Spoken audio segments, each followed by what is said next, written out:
Belichick can absolutely not win with Brady. I've had enough. I've listened, I've watched, I've heard all the different people tell me how great he did in Cleveland. I've heard all the people tell me how great of a coach he is, and he's a Hall of Famer, and he's sticking around to break Don Shula's all-time wins record. But the fact of the matter is simply this: it's over in New England. Bill Belichick cannot win without Tom Brady. I will give you the numbers as Don't At Me starts right now, people.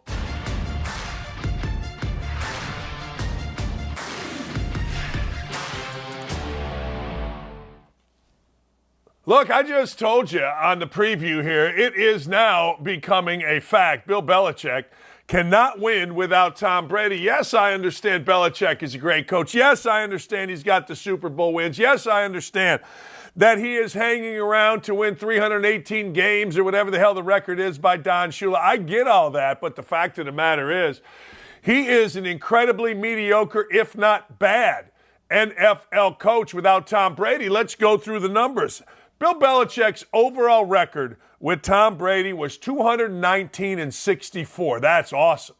That's absolutely fantastic. And while he was doing that, people were doing the old Bobby Knight thing. Bill Belichick can win with his, and he can take yours and beat you with yours. That's what they always said about Belichick. Okay. 219-64 with Brady. He was 36-44 with the Browns. Now, everybody says he took a bad job. Well, that's why jobs are normally open. And he turned the Browns around. That's great. I know he made it to the playoffs. I know he got fired, but he went 36-44. Before Tom Brady, he was 25-25. He was 25-25 before Tom Brady. All right? Since Tom Brady left in 2020, here is the record. 26-28. Now, hey, look, I don't know about you, but that's under 500. That's 10 games under 500 when a man named Tom Brady is not his quarterback. 10 games under 500. Now, I say this all the time, and I learned this as a hard lesson as a coach. Players matter. Players big time matter. In fact, players may be all that matters, and in the NFL, quarterback is really all that matters. Tom Brady carried Bill Belichick. I said when Brady left, we were going to be keeping score. Well, Brady won a Super Bowl, went to another. Belichick's got a couple playoff games, never won nothing, and is under 500 without him. The score, the divorce, is pretty one-sided. It's like Juanita Jordan, or whatever the hell her name is, getting like $300 million for being Michael Jordan's wife all those years. The divorce was easy to see who won in that case. It wasn't Michael Jordan. But in this case, it ain't Bill Belichick. Bill Belichick has lost this and lost this massively. And frankly, I believe it's over in New England. Now, look, you can come back to this tape and you can tell me later on, hey, you're wrong, and maybe I am. But I don't see it.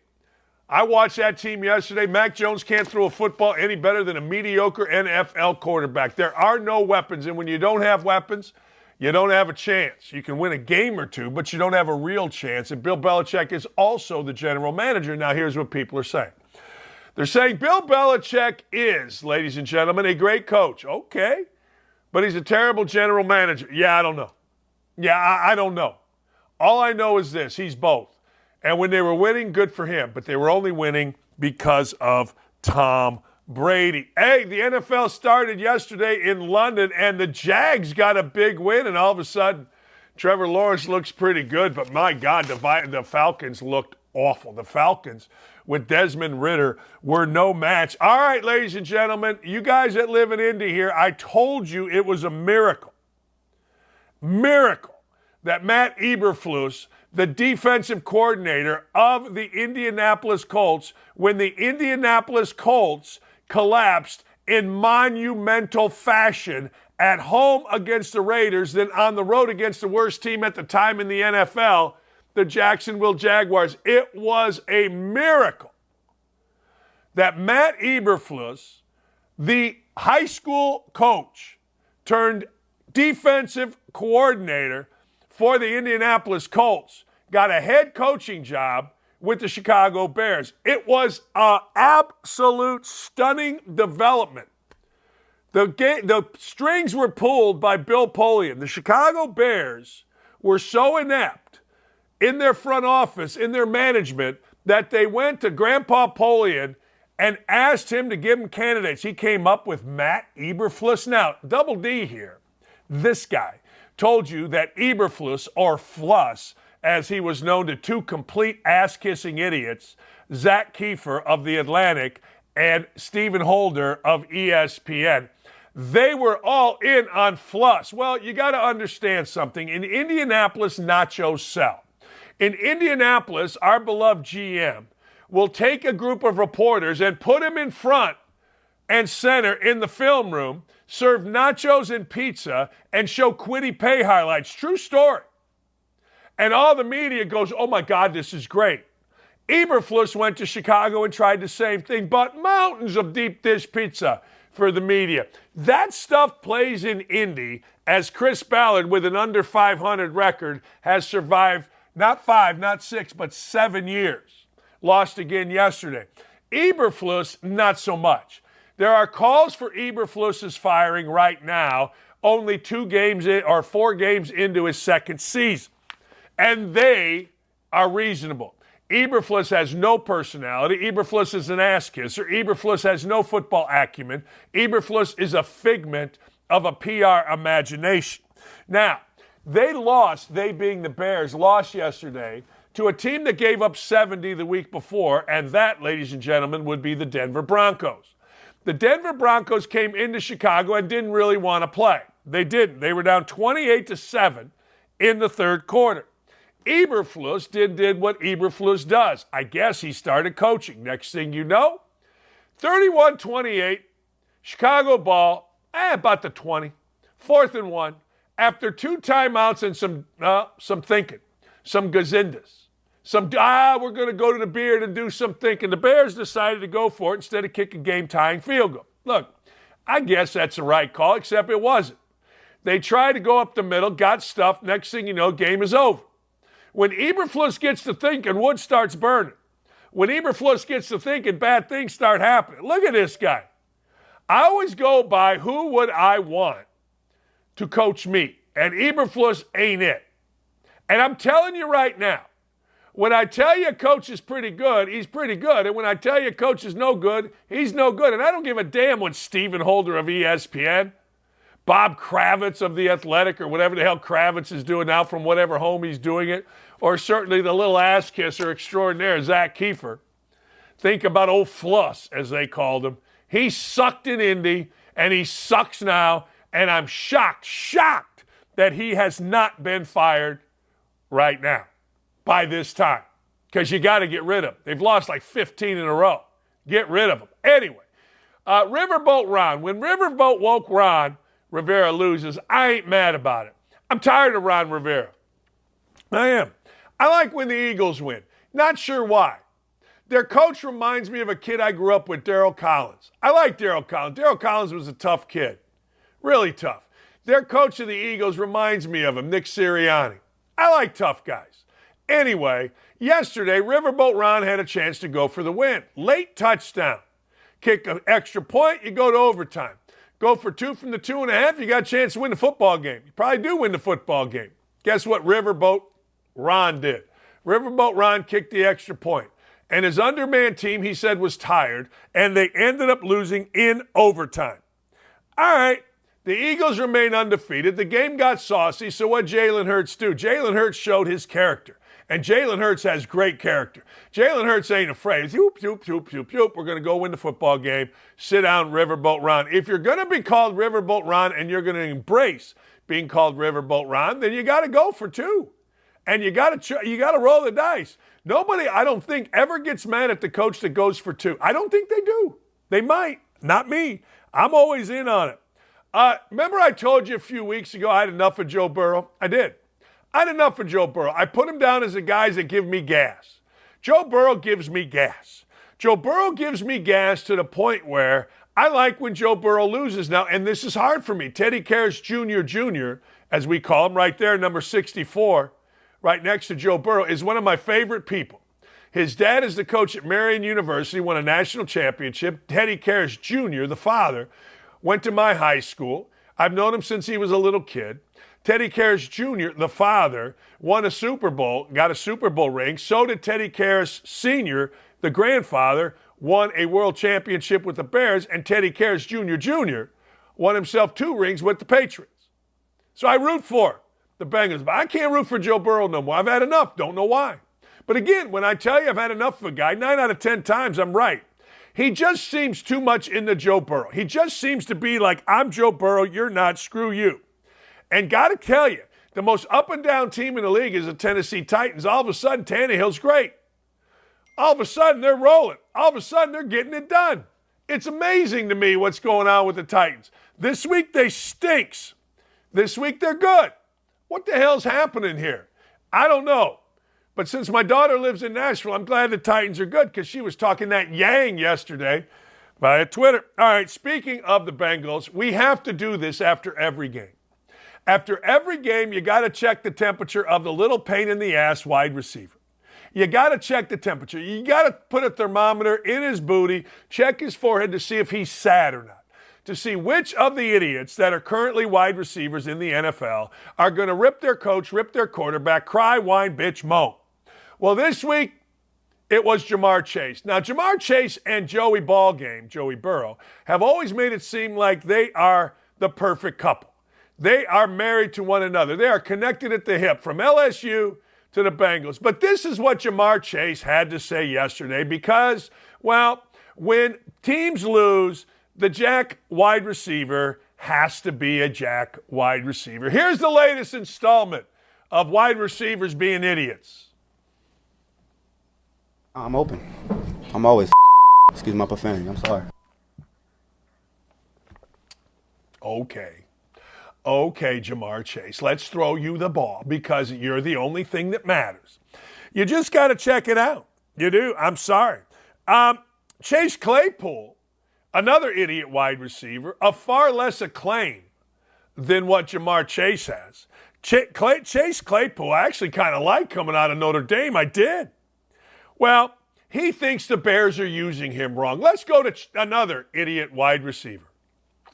You feel like you've been put in the best position for you as a receiver to showcase the best of what you can do? No. Just say it's not. There you go. Well, guess what? Chase Claypool is not with the team. Chase Claypool was a healthy scratch. Chase Claypool is now on the trading block. Chase Claypool, the Bears will take spare parts for him. The Bears will take a 5th or 6th round draft choice for Chase Claypool, and I don't blame him. Just get that guy out of there. Now, there are reports, one way or the other, that the Bears told him to stay home. He didn't show up. I don't know, and I honestly don't care. But we celebrate the idiot wide receiver. The idiot wide receiver, well, frankly, it's historical in the NFL. It's like you get to the NFL, and they teach you in a class. All right, let's go to class. Okay, what are we going to do? Well, we're going to go sit in class and we're going to teach you wide receivers how to be jack-offs. That's what we're going to do. We're going to teach you how to be fools. We're going to teach you how to be morons. We're going to teach you how to throw your quarterback under the bus, want to fight your quarterback if we can. That's what we're going to do. We'll teach you. We will. Yeah. I swear to God, it's like there's a class. This isn't on my notes. But you can get mad at me all you want. You can get mad at me all you want for saying this. But I talk to NFL officials. There are 4 that I talk to. One actually, African-American. Couple former, one current. And they all told me the same thing. The NFL that you're watching is totally different. The NFL officiating that you're watching is absurd, awful, horrible, sloppy, inept. Those are all words used by NFL officials and former NFL officials, and they all have the same excuse, or reason, actually. The NFL got rid of experienced officials in the name of diversity. Everybody says, well, that's racist. That has undertones. It doesn't have any undertones. It's just a fact. I'm telling you a fact on what the NFL did, and these NFL officials that are in there now make fun of the older guys. What? Actual quote from a dumbass, diverse NFL official. It took you 25 years to get to the NFL. Only took me 5. You must not be any good. Exact quote from an official to an old-time official. Yeah? Well, that official that made that comment, I'm not going to say his name, but he has blown so many calls, there's only one reason he's still in the league. Fact. And that comes from not only white officials, African American as well. So you can say whatever you want, but the NFL 1,000% went in on appeasement, went in on diversity, went in on fast-tracking officials. It used to be 20, 25 years, you got to be an official. Now it's just, hey, fill out this application. Let me read the application and we'll put you in. You can get mad all you want. But when I say something on this show, it isn't because I just want to throw something out there. I've asked officials. I've talked to officials. I had a long talk with an official when Lee and I went up to northern Michigan. Just happened to run into him. He was a friend of the guys that we were hanging out with. And the things that he was saying were fascinating to me about the hiring process of officials. And look, you get what you hire. You get what you pay for. NFL officiating is embarrassingly bad, and everybody that is around it, other than you little race baiters, will understand when you don't put a premium on experience, particularly in that game, you're going to get horse bleep, and we got horse bleep. By the way, the NFL gave the largest fine this year, $87,418, to a player named Keith Smith, a fullback named Keith Smith of the Atlanta Falcons, for busting a running back from the Detroit Lions on a kickoff. And guess what? The play was so egregious, it wasn't even flagged. Chandler Jones, I don't know. I mean, I know we're all supposed to feel sorry for people. I guess I feel sorry for Chandler Jones. Chandler Jones at one point was a pretty good player, but apparently he's lost his mind. The Raiders have released Chandler Jones after a series of crazy social media posts. And you know what? He ended up in the hospital. Hey, man, Chandler Jones, I hope you're all right. Godspeed. I mean, the dude has lost his ever-loving mind. These Joneses kind of crazy. John Jones seems like he's always in a pickle. Although I do like this. Art Jones was great. Art Jones was fantastic. Art Jones is the man. Art Jones played for the Colts. Art Jones looked at my wife. We sat down at a table of a fundraiser. She goes, wait, he goes, are you from Syracuse? She goes, yeah. She goes, you were my coach crush. I go, what does that mean? He goes, well, every football player, we love to go to Syracuse softball games because we loved your wife. She was our crush. She looks like Jennifer Aniston. True story. I go, Lee. She goes, I wondered why football players were there.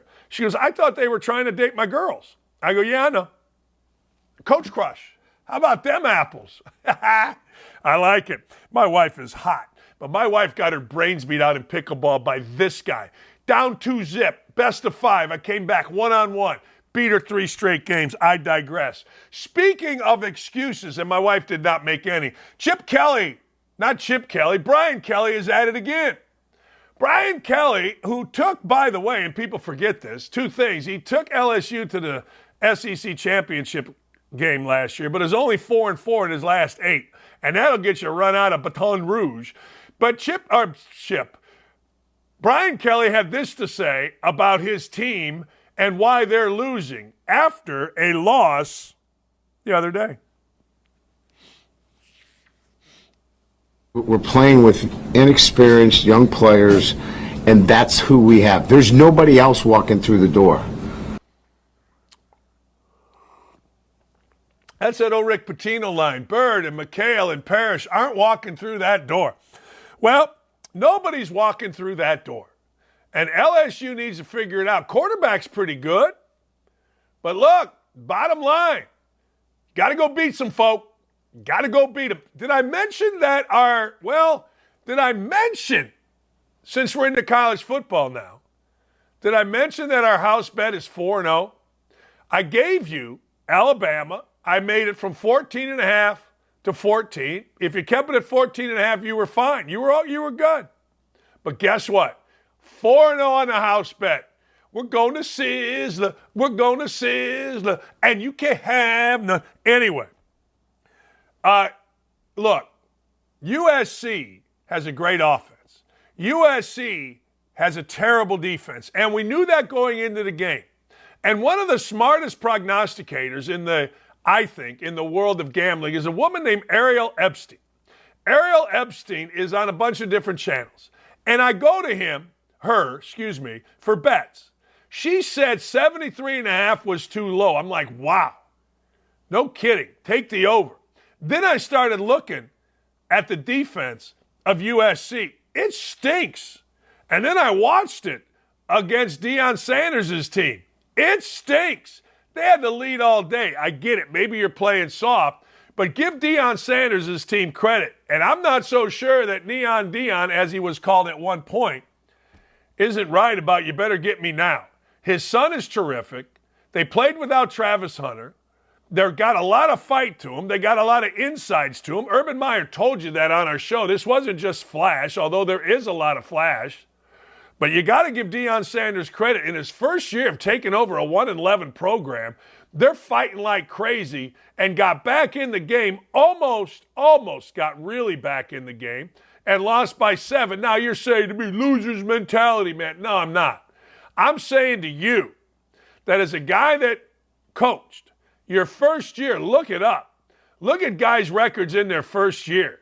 He took over 1-11. It's not like Frank Reich coming in here and taking over 6 years of no losing seasons and screwing it up. Deion Sanders has got something going pretty good. But I also got to tell you, anybody thinking that USC is a national champion contender better think twice, because that defense stinks. Now, whether or not defense matters in college football, I don't know. But Deion Sanders' team pretty good. Hey, kudos to Sam Hartman. Yeah, really, Sam Hartman did what Sanders' kid did against Colorado State a few weeks ago. Got the ball backed up. Next thing you know, whop, whop, whop, whop, whop, whop, whop. 21-14. Now, Sam Hartman's a good player. Sam Hartman, by all accounts, is a great leader and a great kid. He looks like Wolfman Jack back in the day. You guys could figure that one out for yourself. But I got to tell you, or Teen Wolf, or some wolf. But you know what? Sam Hartman has got to be on the short list of Heisman Trophy winners. Went into a hostile environment at Duke and took the team, boop, boop, boop, boop, boom, down the field, won the game. Good for Sam Hartman. Lane Kiffin went and got it done against our guy. Yeah, he did. Against our guy, Brian Kelly. Let's hear from Lane Kiffin.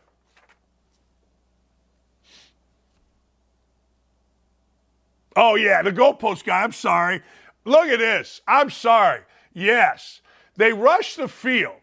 Can you play that again? I'm sorry. I am so sorry. I wasn't Lane Kiffin. This idiot. What are you doing? The goalpost is 10 feet high, which means his back was approximately 13 feet up in the air. Now, LSU rushed the field. Ole Miss rushed the field. Ole Miss rushed. And one dude ran up on a player and got clobbered. But you know what that cost? That cost Ole Miss $100K. The SEC's trying to get it done. The SEC's saying, look, not on my dime, people. I ain't doing it. We're not letting you do it. Well, $100,000 to an SEC team after a football game and a big win like that, I got to tell you, it's all good by me. You can charge me whatever you want. You can charge me anything you want. And I don't give a rat's ass. I'll pay it. Hey, we got a monster for you today. Chad Withrow's coming up. We're going to talk some Titans, some NFL. Let's go back to the Belichick thing before we go to break, will we? Hey, Dylan, throw up that graphic, will you, Ryan? Throw up that graphic about Belichick. Don't at me about this. Don't even think about adding me about this. We have enough games right now. Look, I'm not saying Belichick isn't a great coach. I'm not saying Belichick isn't a Hall of Famer. I'm not. I mean, you win with the players that you have. And he had Brady, and somehow, some way, that thing clicked to the tune of 7 Super Bowls, all-time great, 219 and 64. But what I am saying is there is enough evidence now. There is way enough evidence now to say that Bill Belichick, keep that, oh, don't worry about it. If you want to keep that up there, cannot win without Tom Brady. 36 and 44 without Tom Brady and the Cleveland Browns. Now, maybe that was great coaching. Maybe it was. Hey, I don't know. I know this.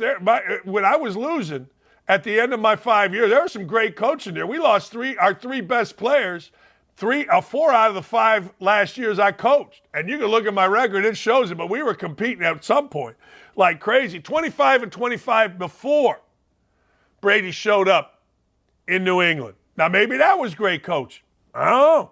26-28 since Brady left. Now, you got to understand something. Brady left because Belichick wanted him gone. Belichick did that. I'm getting rid of you 1 year early. Why do I bring that up? I'll tell you why I bring that up. I bring that up because Belichick should have had a plan to replace Brady, to keep this thing going. He did not. If you're going to get rid of a player 1 year early and you're going to outsmart everybody, then guess what? You better have a plan to replace that player, particularly when that player is a quarterback, particularly when that player is the greatest quarterback of all time, the best winning quarterback of all time. He did not, obviously. And if he did, then you're going to have to tell me who was involved in that plan, because it has been a blank show. The division they play in now is difficult. It wasn't for a while, last couple of years. Brady did leave and go win a Super Bowl in Tampa Bay and go to another. So, this is all on Belichick. And when I watched him yesterday, and the reason we're talking about this today is because I saw a team and an organization that's inept. I saw a team and an organization that was void of talent. I saw the Tom Brady light player, Mac Jones, get benched in the third quarter. Belichick said after, there's no reason for him to be in there. You're right, because he can't pull a miracle out. Doesn't have the arm. If you're going to be the, quote, game managing smart player because you don't have an arm, then you better play smart. Doesn't that make sense? He's a game manager. He's smart. Okay. And you got to give the Cowboys credit. Dak Prescott, 261 yards, 28-34. I mean, the game was over early. In fact, in my world, the 4 o'clock window was so dull until the Chargers tried to give it away, which we'll talk to Sean Merriman about. Sean Merriman has a hilarious video, by the way. They tried to give it away. The 4 o'clock window made me go outside and try to grow grass. True story. Anyway, Dallas defense gets 3 turnovers, a pick 6, a fumble recovery. I mean, what do you want me to tell you? And Mac Jones stunk. 38-3. It's over in New England. It is over. And if I'm Bill Belichick, I guess I stay around until I break Don Shula's record. But I got to tell you, that's a horse bleep team, and it ain't getting any better. The biggest roller coaster in the NFL, is the Tennessee Titans. They were up yesterday.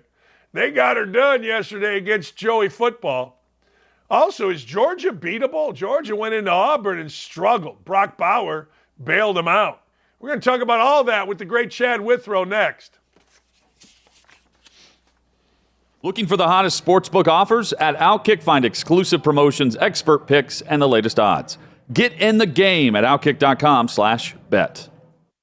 TikTok serves us the dumbest filth the interwebs have to offer, and at this point, I think people just make up mental conditions or identity delusions to go viral, like this woman who is patting her soon-to-be ex-husband on the back for being supportive of her newfound gayness. Watch. Early this year, I came out as gay to my husband, soon-to-be ex, and he had the sweetest and most amazing reaction, and this is what he said. What did you say? I said that I was so proud of you, and that was the bravest thing I've seen anyone do.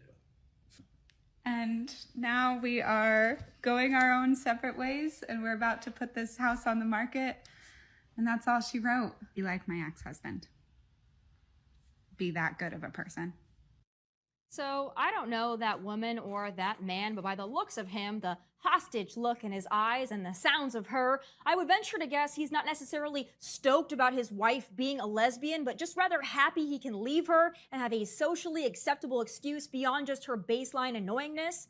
But why on God's green earth would this woman post something like that as if she's celebrating or gloating about it? Furthermore, I hope she doesn't get a dime in the divorce because she misled him. He should honestly cite fraud and take possession of whatever she has of value, which doesn't appear to be much outside of maybe that sterling silver on her nose ring. But anyway, not the point. The point is, we have entered into a weird space in 2023 I really can't even keep up anymore.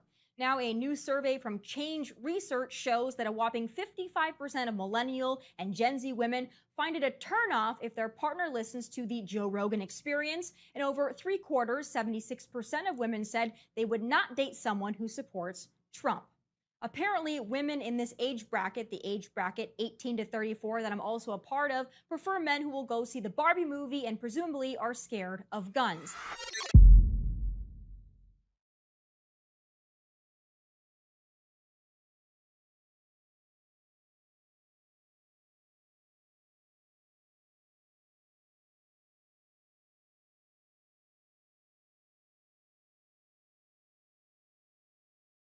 I'm going to bring in others on this conversation. Yesterday, 38-3, Bill Belichick. I've showed you the graphics.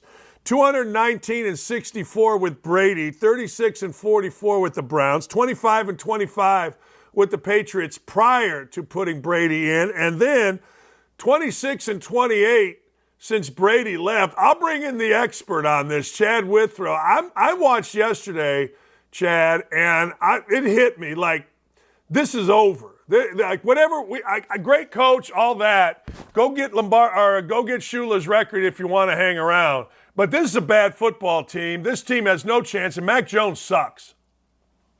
Yeah, and not only does he suck, Dan, he's developing a really bad reputation across the league for just, quite frankly, being a punk, right? Kind of a cheap shot artist, a guy that no one likes, a guy that no one respects. That's not a good sign for Mac Jones and his career moving forward.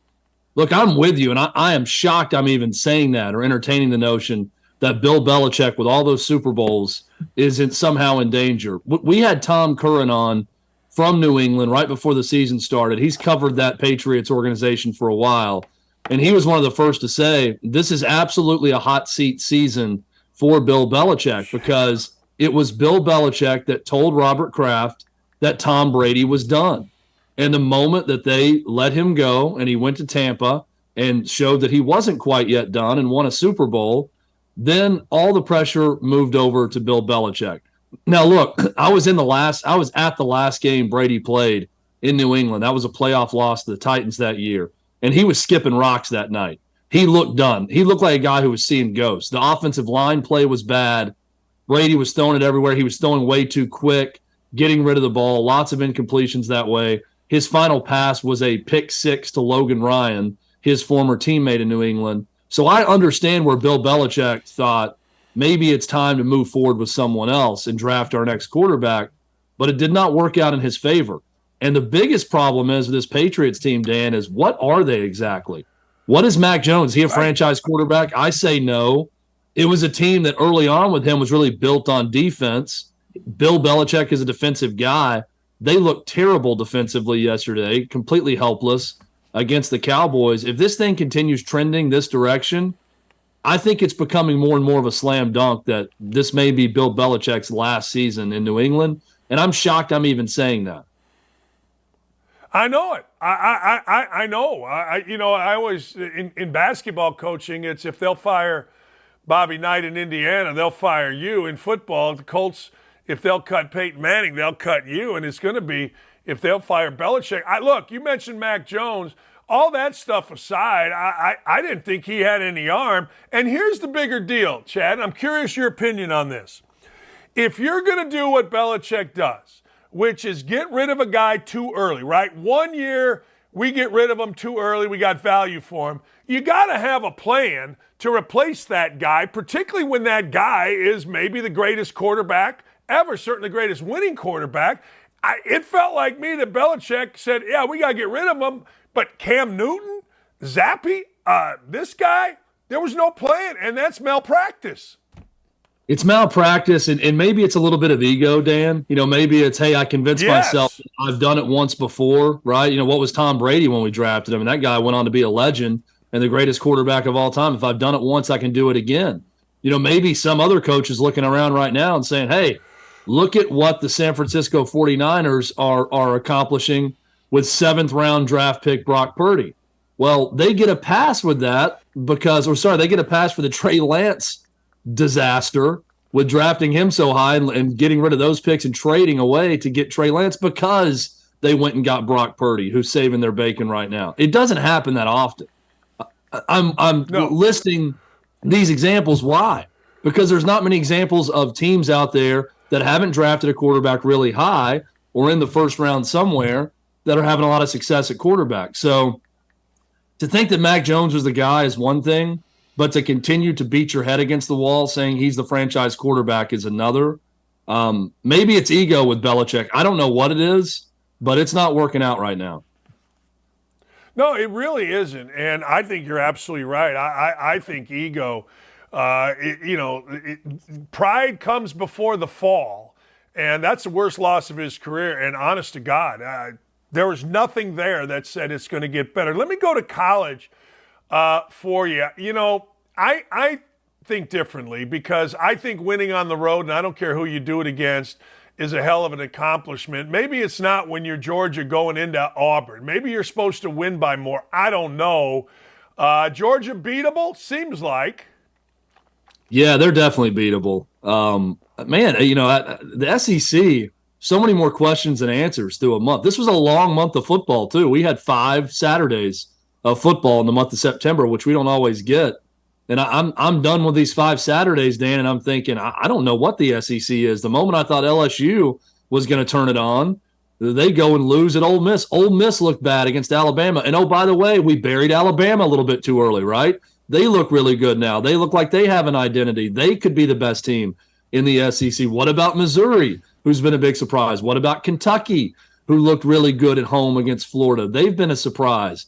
Tennessee's looked better since losing at that second quarter to Florida. That was a disaster that cost them that game. So I don't know what's going on in the SEC. A&M's another one that's fascinating to me. Here's what I'll say about Georgia.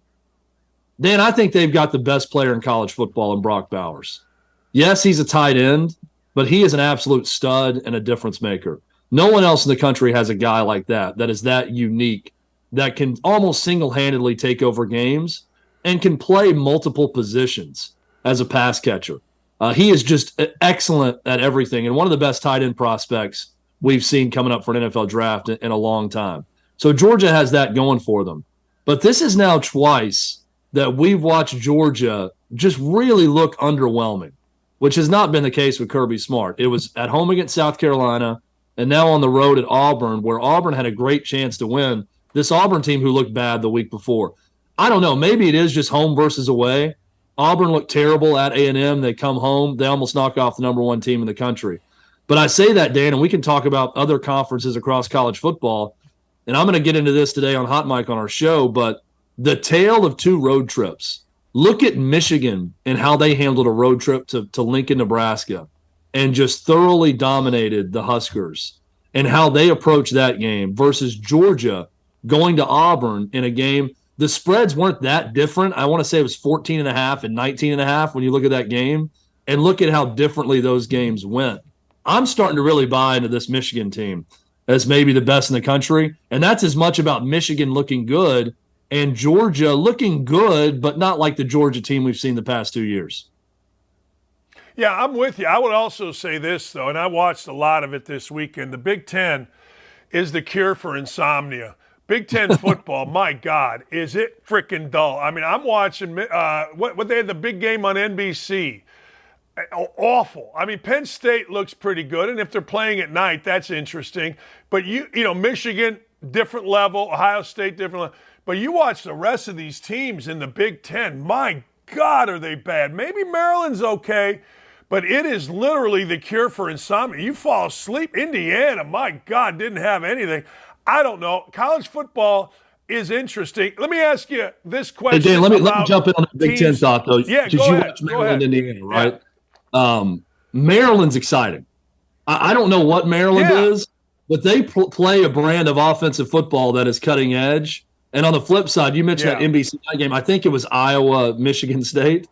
I have never seen a team and a program so committed to just playing slow, unwatchable offense the way Iowa is. And I like this whole Brian Ferentz thing, the Nepo baby situation with his dad that, hey, son, you got to score 25 points per game or I'm taking your car keys away and you can't drive for a month. I love that the administration, and Kirk Ferentz is a legend in Iowa City, but that they had to come in and say, Kirk, your son is terrible at his job. The offense is awful.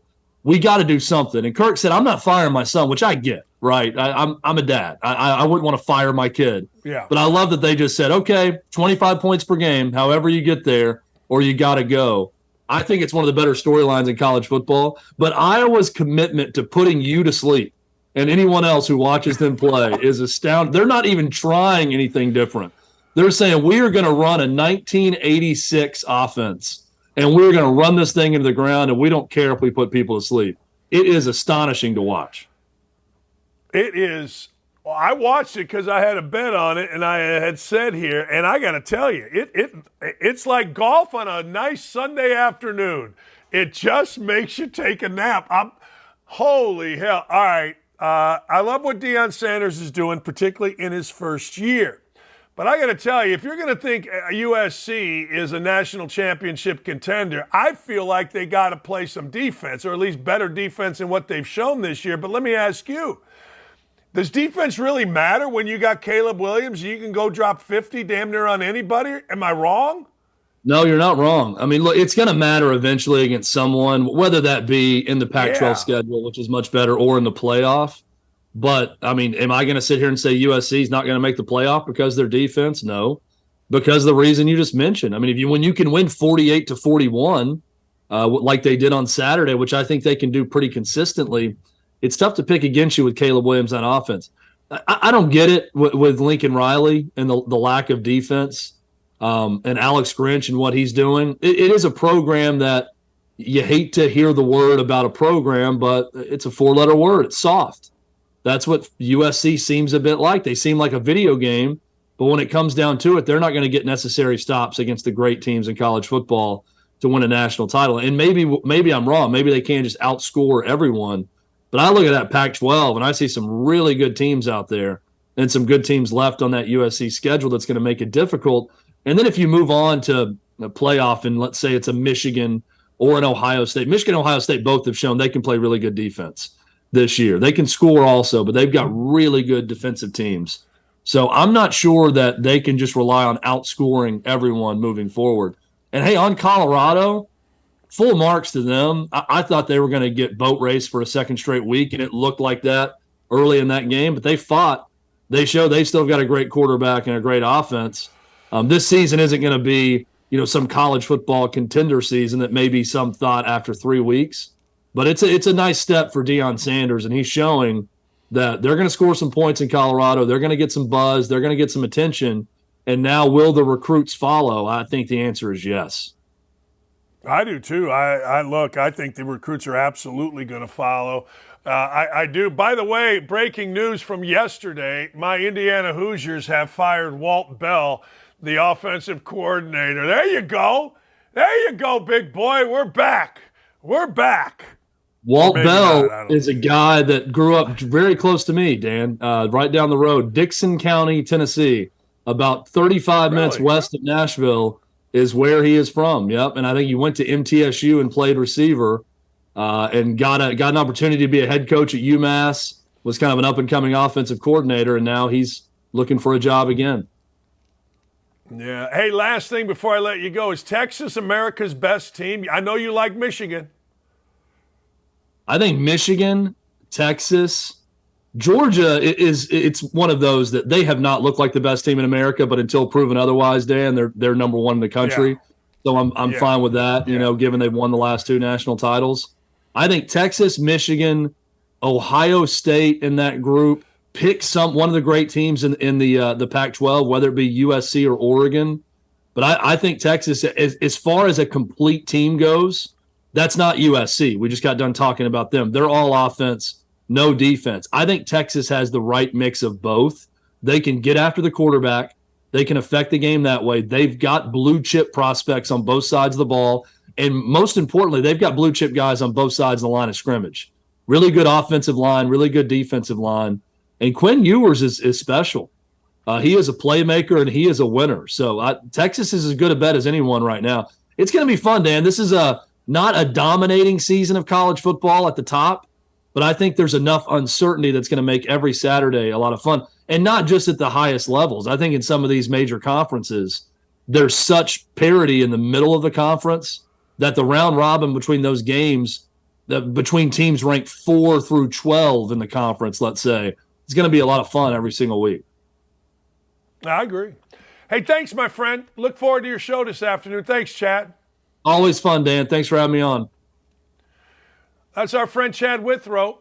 You can watch him every afternoon, 3 to 6, right here Eastern Time on the OutKick family of networks. Breaking news from the Chicago Bears. Matt Eberflus, a.k.a. Flus, has announced that Chase Claypool will not be in the building this entire week as they get ready for a Thursday night game on Amazon Prime against the Washington Commanders. That's right, Chase Claypool will not, ladies and gentlemen, be there. He will be sitting this one out. Look, Chase Claypool isn't good enough to do this, and you know what's going to happen. We all know what's going to happen. We know that eventually he'll beg to be back in the league, just like Kaepernick, just like Antonio Brown, just like Terrell Owen, just like all these other idiots that think the league is terrible. Hey, by the way, Texas did beat the living crap out of a pretty good Kansas team. Now, there's not a lot of years where you say pretty good Kansas team, but Kansas has been pretty good. 40-14 was the beatdown. We talked about Georgia. That was a boat race. And ladies and gentlemen, when I tell you something about a player, and this is shifting quickly to the NBA, when I tell you something about the player, and I'm going to get into my Ryder Cup thoughts here in a minute. When I tell you something about a player, take it to heart. I told you Malcolm Brogdon was a clubhouse lawyer, bad for a team, a bitcher, a whiner, a moaner, smarter than everybody. He wins the Rookie of the Year with the Bucks, and the Bucks can't wait to get rid of him. He wins Sixth Man of the Year with the Pacers. Pacers can't wait to get rid of him. Has a decent or two playoff performance with the Celtics. The Celtics cannot wait to get rid of him. They basically traded Malcolm Brogdon for Drew Holiday. Now, Drew Holiday is one of the great dudes in the NBA. Drew Holiday is a dude's dude, a real good guy. But guess what? Malcolm Brogdon is not. And when I tell you about a player, or I tell you about something that transpired in a league, like, ladies and gentlemen, the NFL has changed their refereeing policies, made it more, quote, diverse and inclusive, thus getting rid of a bunch of dudes that had been in the league for a long, long time and reduced the requirements. I'm going to tell you it only because it's the truth. And you can get mad about it. You can race bait on it all you like. But there you go. There you go. Period. That's it. That's it. All right, the Ryder Cup. Now, look, Joe LaCava is a caddy. And Joe LaCava acted like an idiot. And Joe LaCava should not be allowed to ever be on a Ryder Cup player's bag ever again. I thought we had the video. Maybe we do have the video. I think we have the video. Because Joe LaCava, for whatever the reason, decided that he was going to get in the middle. And then Joe LaCava got taunted by Shane Lowry. Let's see the video on this.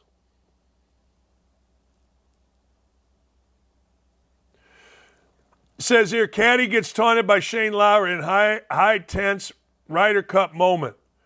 Video courtesy of Lawrence Donegan. Please bleep out the cuss words. We got it?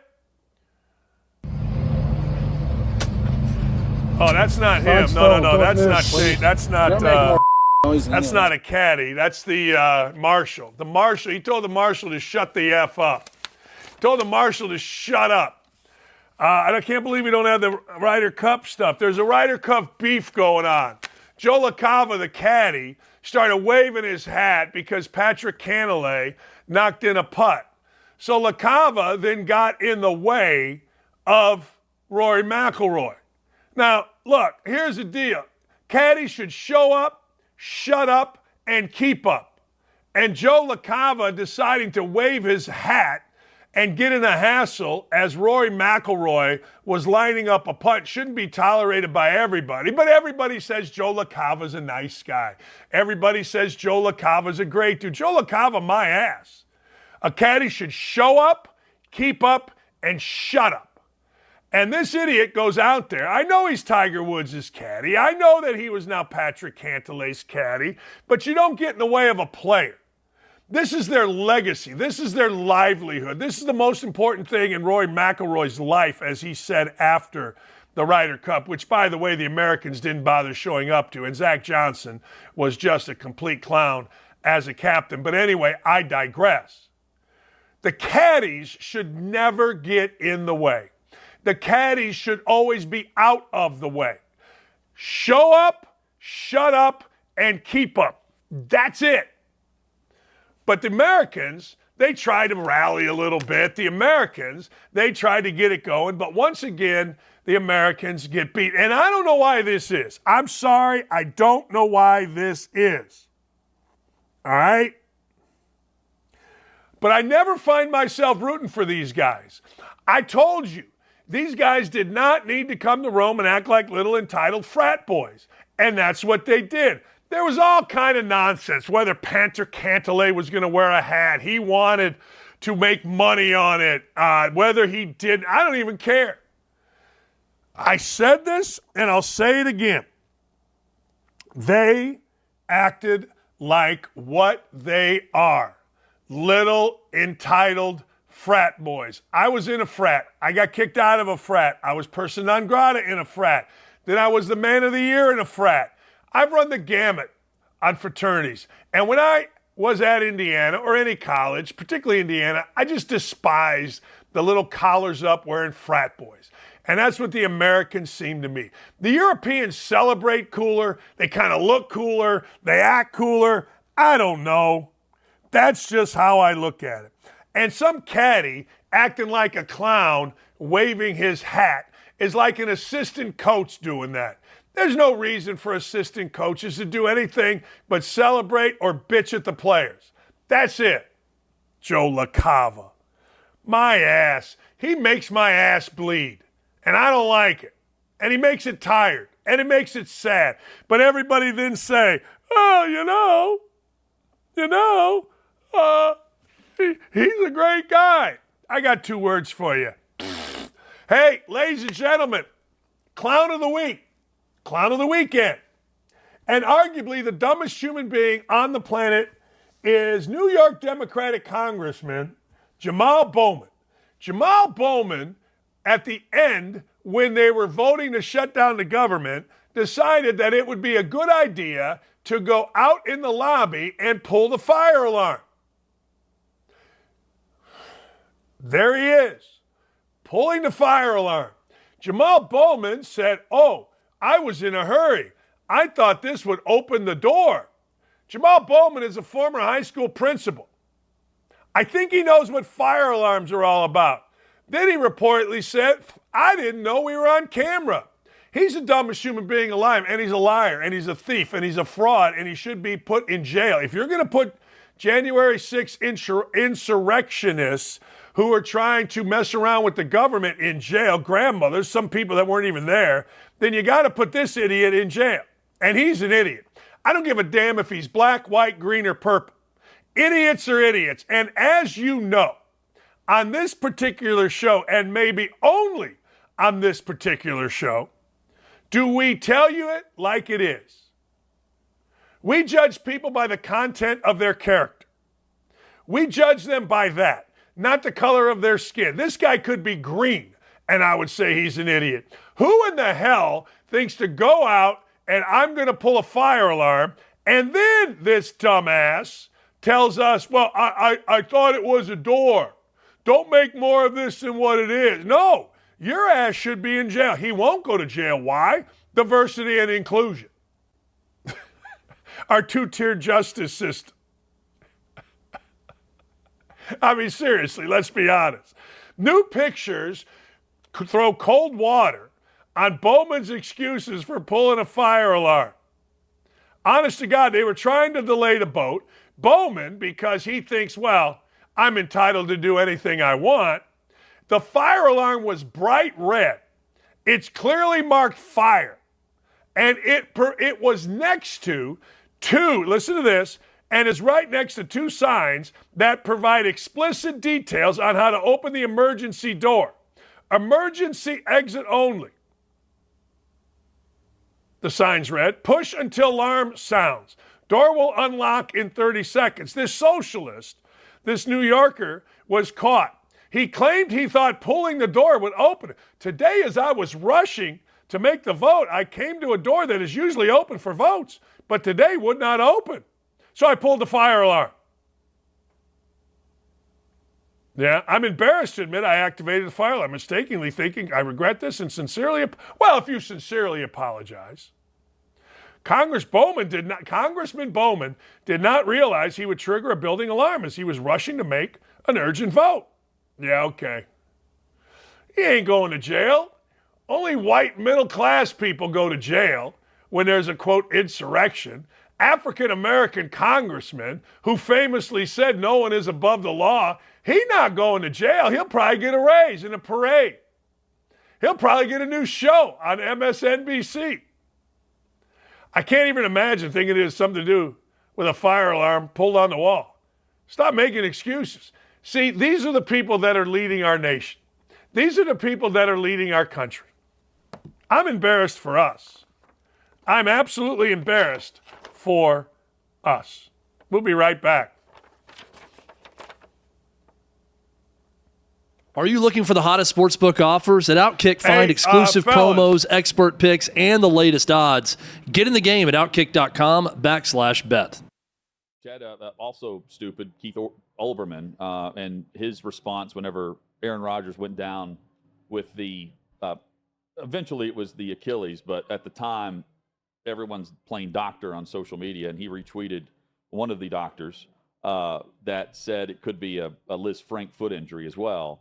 Olbermann retweeted and posted another hashtag sudden Liz Frank due to failure to vaccinate. Well, Rodgers went on Pat McAfee and responded to Olbermann.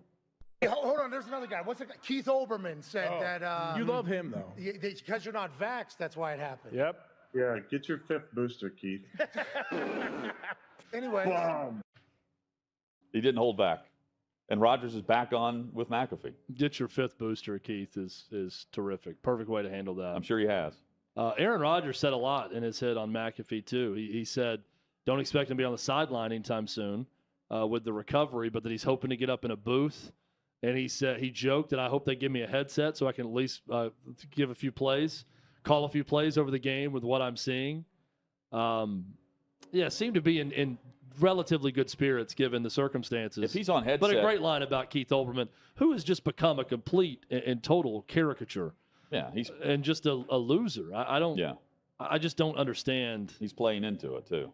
Keith Olbermann was a really good broadcaster and good at what he did on SportsCenter, and now he's become a cartoon, and I don't get it. Yeah, and then last season, not requiring it, the season prior, you've got Rodgers who was inoculated, and Olbermann was leading the charge against him, and then soon after, the league stopped. Hey, good for McAfee bringing it up on a network, by the way, that got sued by Sage Steele because she sued them about speaking out against vaccinations. That's right.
You know, some people are great athletes, and they're pretty funny, too. Sean Merriman is one of those guys. Here's a little Sean Merriman yesterday. Remember, apparently my man here still bleeds the rivalry between the Chargers and the Raiders. Here's a little Sean Merriman from yesterday.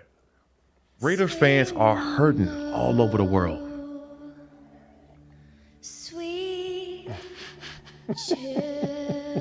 It's our responsibility to be there in a critical time of need. Raiders fans like these are crushed and suffering, but with our help and support, we can show them that we really care. Call 1-800-HUG-A-Raider fan. If you see one, don't walk by him. Help him. Show them that you got a heart. Show them we care.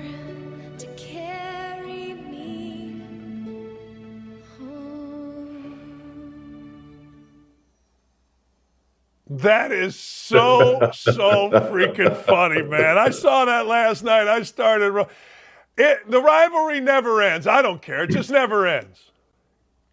No, it doesn't, man. And, you know, for me, it's like it's one of those things where, you know, the fan base, we all know they hate each other. And it's going to be like that.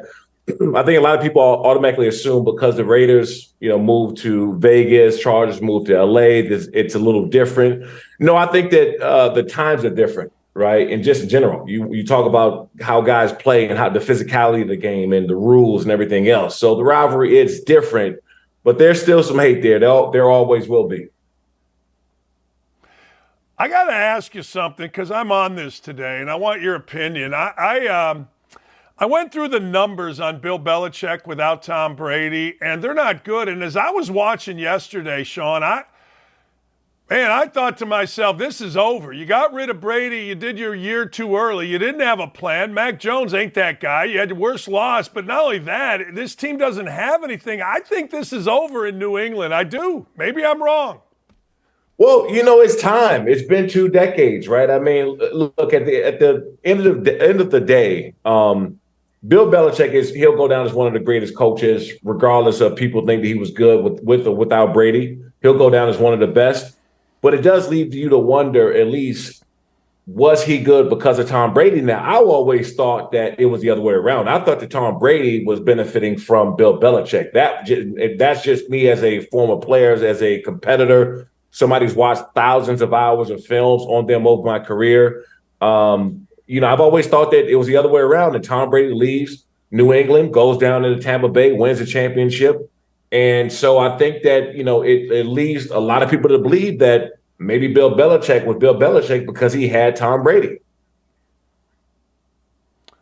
Looked over to me. I'm with you on that. I think a lot of people felt the way that you felt. But, man, you know, I said we were going to keep score when that divorce happened. And Brady wins a Super Bowl, goes to another.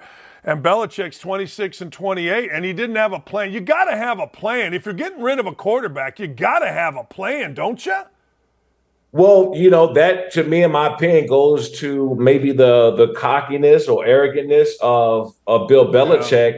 Right, and who he is, to think that he can continue on to win without Tom Brady. But look, this happens with every single team in every single division, right? You have a dominant team for so long in the division, and over time, those other teams just seem to get better, right? They lose enough, they get draft high players, they bring in some more talent.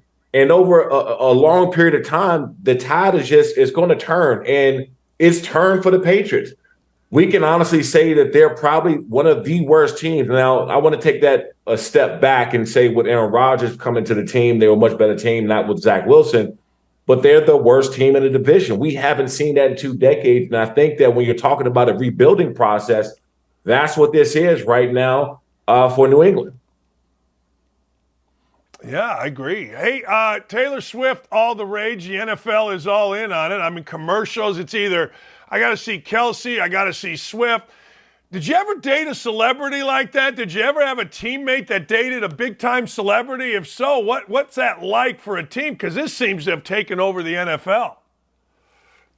Well, I did, but they never raised my jersey sales like that. So maybe I was dating the wrong one. No, you look. I think that when you when you have somebody as big of a name as Taylor Swift to come in, you have one of the best, if not the best, tight end in football, and one of the greatest tight ends of all time. It's the two worlds collide, man. Look, if she was dating somebody who was coming off of the bench or somebody that we didn't know, then we wouldn't be talking about it. And I know I see the comedy of people saying that Taylor Swift kind of put Travis Kelce on the map. We all know that that's not the truth. But when you look at worldwide, I mean, football is still, NFL is still climbing their way in international eyeballs, right? And with Taylor Swift, she has that. She's an international superstar. And Travis Kelce is not. So if you want to look at that way, I guess you can. But I think it's fun. People can clown as much as they want to about them taking the cameras back and forth to Taylor Swift and everything else. But the NFL is really coming up with this, and I think it's fun. I think it's fun for everybody. I do too. I do too. I see where people get mad about it, and I'm like, wait a second. This is no problem. Who cares? I mean, it's great. I got no problem. All right, let me switch to football a little bit here. How good are the Detroit Lions? Are the Detroit Lions a legit Super Bowl, NFC title contender? I said that for the past month. And, a lot of people was kind of turning their head sideways at me. But at the same time, look at how they finished last year. That momentum started to carry right over. It just did. How they finished towards the end of last year and that momentum this year, they have the perfect coach for the perfect city, for the perfect team and perfect organization. They like everything is matching up well. And by the way, that division isn't the same division anymore without Aaron Rodgers, Dalvin Cook. They took a big hit in that division. So when does that happen? We just finished talking about, divisions turning the tide and the rings of certain teams kind of taking a downfall. Green Bay isn't the same Green Bay Packers. Minnesota is not the same Minnesota with Adrian Peterson gone from years ago. Now Dalvin Cook, Kirk Cousins not playing as well. It's the Lions' time. It's the Detroit Lions' time right now. And I'm gonna say this, and I want to say this so everybody understand what I'm saying. If they keep playing the way they're playing, they find a way to get to the playoffs. Do not be shocked if they end up somewhere deep in the playoffs or much further. Yeah, I mean, they look the part to me. I mean, damn, they really do look the part. When you look at the NFL, what do you see? Like the Cowboys go and they play great, but they lose the week before. I'm looking at the Broncos giving up 70, coming back and win. The team that scores 70 loses. A lot of people slept on Josh Allen, man, and all of a sudden he looks good. What do you make of this year so far? It's funny to me is you got these people that just jump at the opportunity for that moment, right? Dallas Cowboys go out and blow out the Giants 40-0 first night. Now everyone's screaming Super Bowl, right? Super Bowl, Dallas, we're going all the way this year. We're going to walk through everybody, and they go and have this big hiccup against Arizona Cardinals. And they come back and do – so you can't really start calling these shots too early. The season is long. There's injuries. There's coaching changes that's going to be happening here shortly over the next couple of weeks. I guarantee you that. Some big-name coaches as well. Some guys being sat down. Look, we saw Mac Jones get benched. There's a lot that happened during the NFL season, and for anybody to kind of take one game and make your whole season out of what happened at one game is setting yourself up for failure. Well, I agree. I mean, look, I look at things and I go, man, Tennessee's terrible. Then all of a sudden Tennessee is good. How difficult is it? We've seen some pretty good rookie performances. The Rams wide receiver, terrific. C.J. Stroud playing fantastic. I'm in Indy. I love what Anthony Richardson's doing. They got beat, but, you can see what that kid's going to be about. How easy or how difficult is it for a rookie to come in, particularly at those positions, and do what these guys are doing? Well, it's extremely difficult because now we put so much emphasis on a quarterback, right? I remember when, the Tom Brady's of the world and Peyton Manning's of the world and Drew Brees of the world, when those guys came in, look at their running backs. Look what they had at running backs. They had a safety blanket back there. And the NFL still believed in running the football then. The fullback position was still alive, right? So if your rookie quarterback is struggling, what are you going to do? You're going to hand the ball off and establish a running game. That's no longer the case in today's NFL game. You're expecting these guys to get on the field right now and perform and step in without the rookie mindset. They got to get in there and turn the organization around. And these guys are doing it. You know, if you're a football fan, you should feel extremely excited about the turns of quarterbacks, these quarterbacks, the Richardsons, the Shrouds, the Bryce Youngs, you know, guys just coming in, a new kind of a breath of fresh air, what the league's going to look like for the next decade or so. So you got to feel confident that the ball is going to be in their hands going forward. Yeah, it's pretty good, like you said. And not only that, they're under way more scrutiny because, you know, social media has been around here long enough. But still, damn, Brady and Manning came in here, was 3-13, and everybody was still excited. But, you know, he wasn't crushed like they were crushed. Last thing before I let you go. Deion Sanders, I've said, I coached a long time, first year, took over 1-11. I think he's doing an unbelievable job. Forget about the stuff off the field. I'm talking about on the field. His team has heart.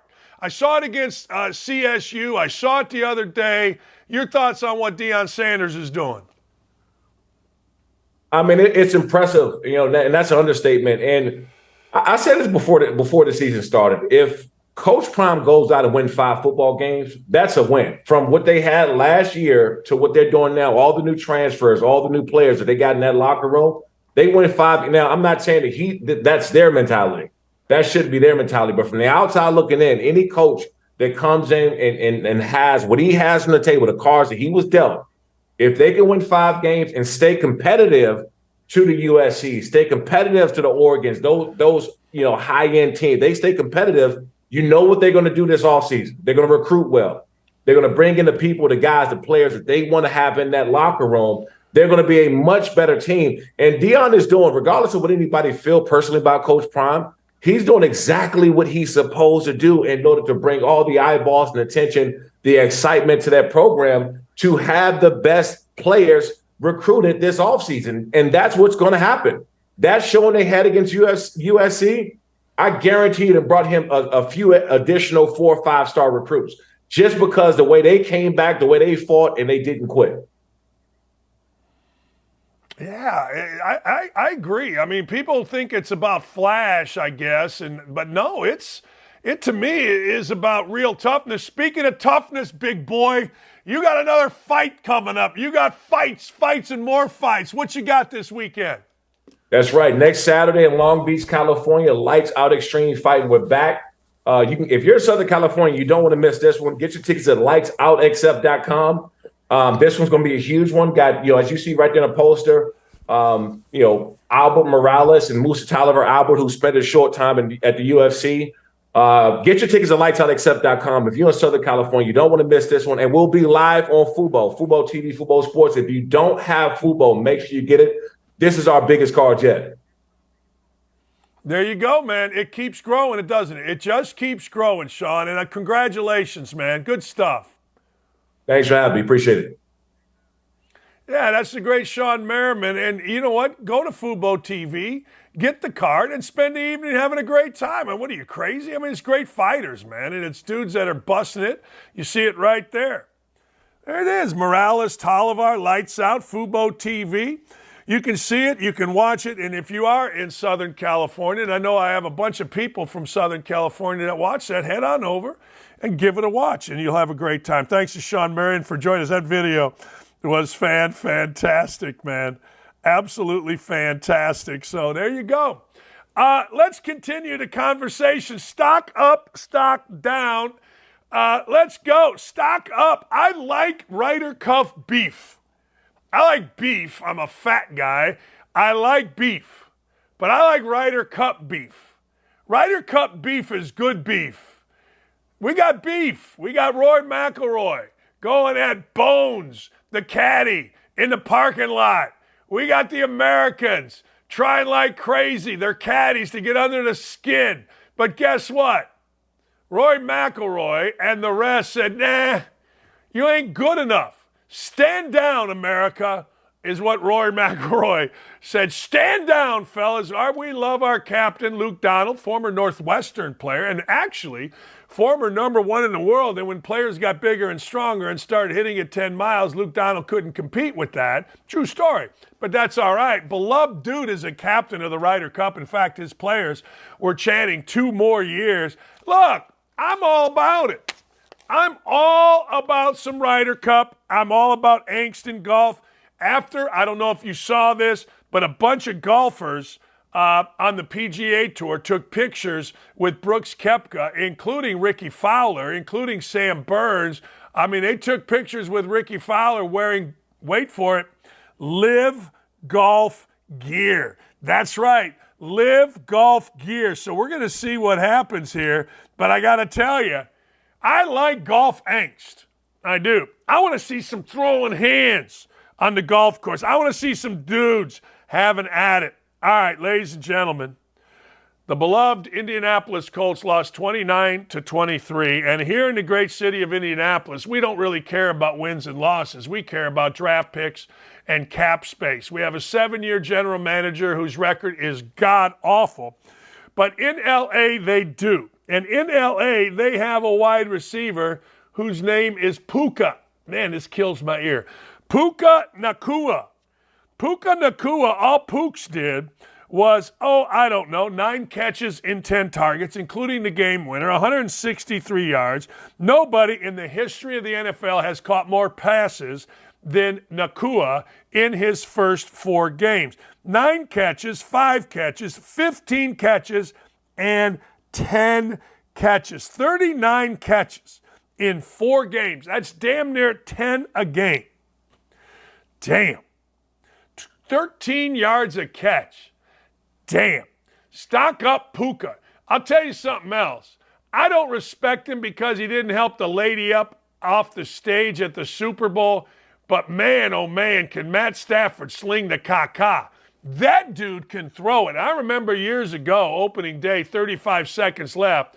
The Colts were tied with the Detroit Lions, and Matt Stafford took them down the field in 35 seconds. Well, he did it again yesterday in overtime. You can whine, you can complain about the overtime rules in the NFL, but I got to tell you, the overtime rules did not allow Richardson of the Colts to have the football. Didn't matter. Football is a team game. Everybody tells me it's the ultimate team game. So, defense, do your job. Get a stop. And then Richardson would have gotten the football. It ain't that hard, people. But Puka Nacua, I got to tell you, this is going to be a combination. This hurts me in my heart. This hurts me in my soul. This hurts me to say stock up the Arizona Diamondbacks. Stock down to the Cubs. We don't have the Cubs as stock down. But the Arizona Diamondbacks, who, by the way, lost 4 in a row to end the season, somehow, some way, got themselves into the wild card spot. That's right, I said it. They clinched the playoff spot even though they lost 4 in a row. Why? Because the Cubs won 1 game in the last 10 days of the season after Seiya Suzuki dropped the ball. So the Diamondbacks go 4-6. The Diamondbacks can't beat nobody, but they get into the playoffs. So I guess I'm going with stock up. But while I do it, I got to say stock down to the Chicago Cubs. Chicago Cubs finished 1 game back of the Diamondbacks, up 6-0 against the Braves. 1, 2, 3, 4, 5, 6 games ago. Fly ball out in right field. Suzuki under it. He waves off frickin' the Gold Glove Bellinger, and he misses the ball. That resulted in a 6-5 loss, 7-6 loss. Next night, they're up in the 9th, 5-4, lose 6-5. Next night, 5-3. Next night, 4-3, all losses. They win 1 when it basically didn't matter. And then yesterday's game, another loss, did not matter. There you go. David Ross, I got 2 words for you. You're giving me gas. But good for the Diamondbacks. Good. Stock down Chase Claypool. Chase Claypool just keeping it alive, maybe. Keeping it real, Chase Claypool. He's not being used right. He said, yeah, shut up. You've shown yourself to be a whiner, a bitcher, a moaner, a malcontent, and somebody that doesn't contribute to winning. So now, today, there's a mess in Chicago. Matt Eberflus originally said that he expected Claypool to be in the building all week. Now Matt Eberflus is saying he doesn't expect Chase Claypool to be in the building all week as they get ready for an incredibly inept affair on Thursday night Amazon Prime against the Washington Commanders. This guy decided, well, guess what? Guess what? I'm going to be a mouth. And the Bears decided, yeah, we'll take your mouth home. It's exactly what happened.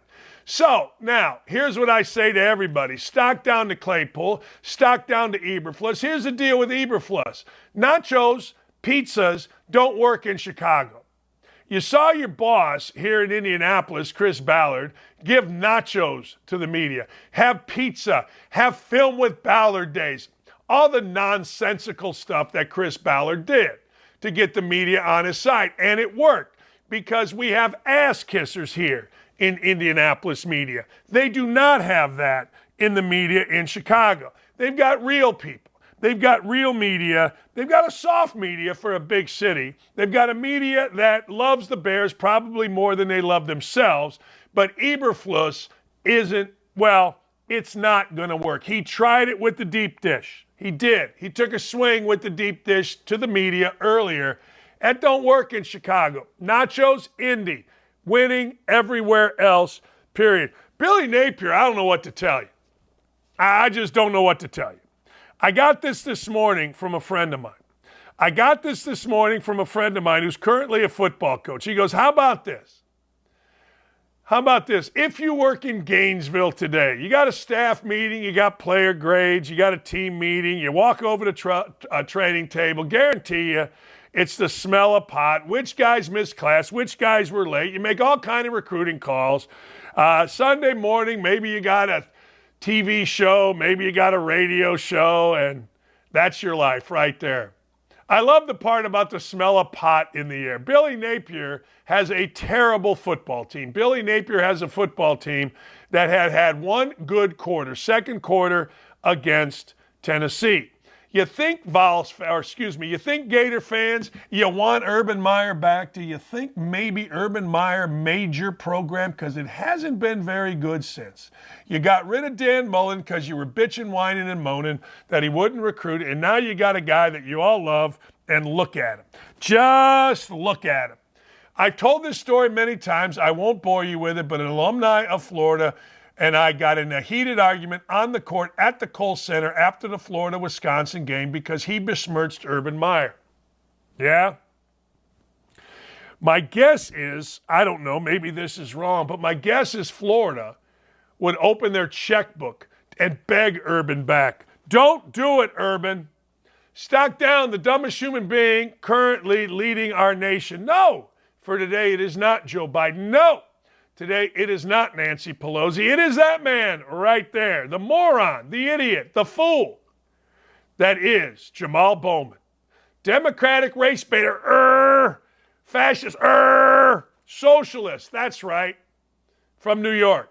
This dummy thinks that we're all going to believe, and legacy media will believe, and will go with, this guy pulling a fire alarm because he thought it opened the door.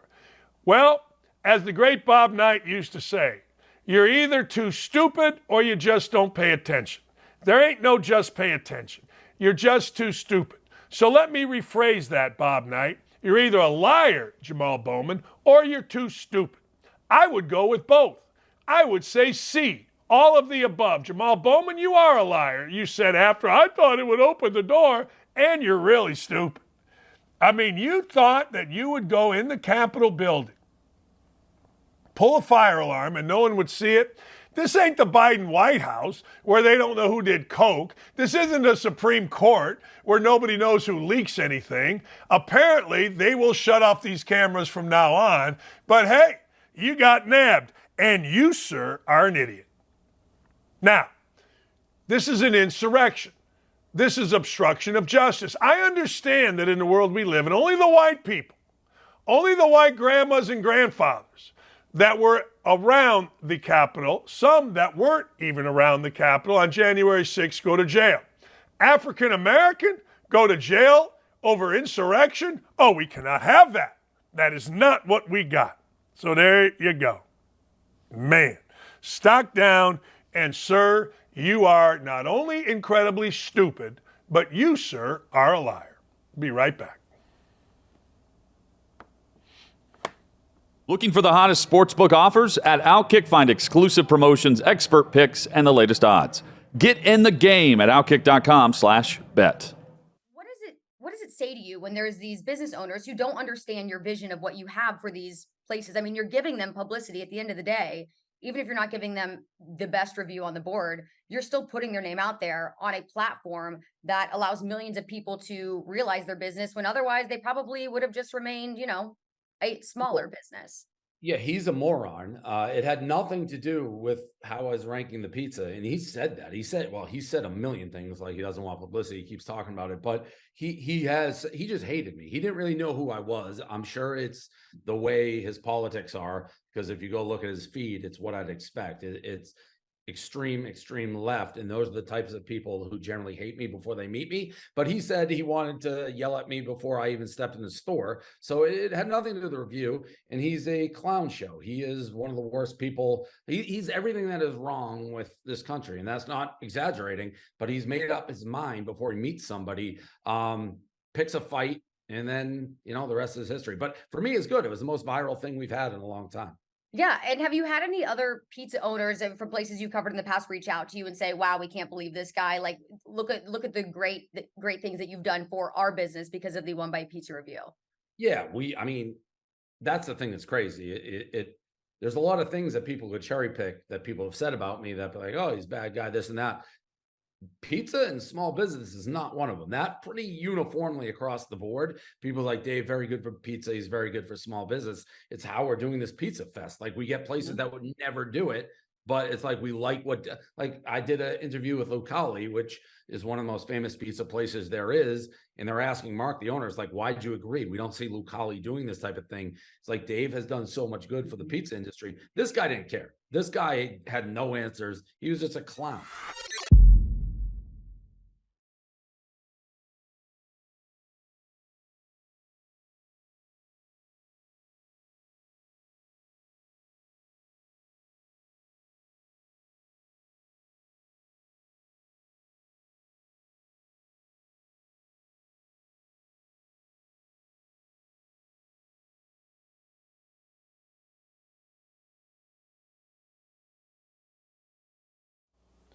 Hey, ladies and gentlemen, get the points bets right now. I hit a 3-team parlay yesterday. I have a friend who has made over $1 million sports gambling. He sent me a 3-team parlay. I got on my points bet account yesterday, and it hit like it was my job. And then I took way too much money, and I put it, frankly, I put it on Zach Wilson over 171.5 yards. I think he had that by the third quarter.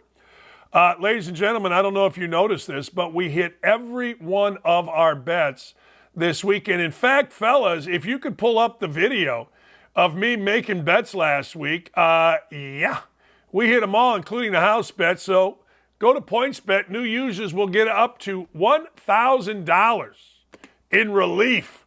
That's right, up to $1,000 in, hey, you screwed it up, we're going to help you out kind of bets. You got to go to OutKick.com/bets. But if you're a new user, you get $100 or $1,000, in, hey, hold on, you lost that bet? We'll replenish it. Hey, go to 1-800-GAMBLER if you got a gambling problem. Remember, you got to be 21 or older. Don't be some little kid trying to bet. And for the love of all things holy, don't be some jackass out there, college athlete that's betting. Don't do that. OutKick is too good. All right, here's the deal. Watch this video. Shows a high school ref ripping the helmet off of a player. This is in Texas. Watch this.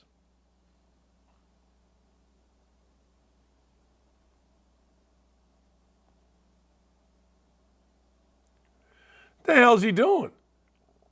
Like, watch it right in the middle. We can show that again so people know what to look for. Watch it right in the middle of the field. You're going to see, I don't even know. Maybe the guy runs into him. He ran into him. The ref just yanked his helmet off. I mean, let's understand something here. There's an investigation going on by the High School Association. What the hell is the ref doing? Like, you're the middle judge or back judge or whatever they call it. You're in the middle of everything. You better have your head on a swivel. Yeah, he gets bumped into. Kid doesn't see him right there. And then the ref just loses his mind. Look, let's be honest. That's like referees are like, I don't know, caddies. Show up, shut up, and keep up. And once in a while, when you're in the middle of a football field, guess what's going to happen? You're going to get banged into by a running back, a guard or tackle running downfield. I mean, you're going to get banged into. And that referee said, not on my watch, people. Not on my watch. We are not having it. All right. Okay. I guess. I don't really understand it.